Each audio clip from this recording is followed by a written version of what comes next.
salamat mga palangga. Ang among sudan karon is bangus soup.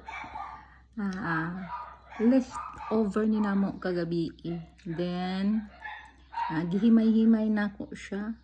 Din gihimong soup pagkabuntaga na natay libreng sudan, na natay libreng bangus soup mga palangga.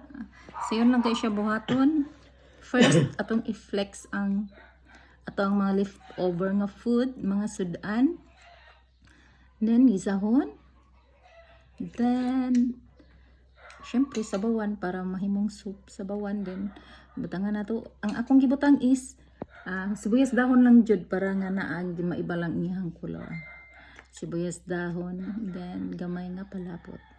Ya, seasonings. Kato lang naa tay lamian nga sabaw para sa pamahaw. Thank you mga palangga. Thank you for watching. See you next video. Bye bye. Mahaw. Bye bye, mahaw. Bye bye.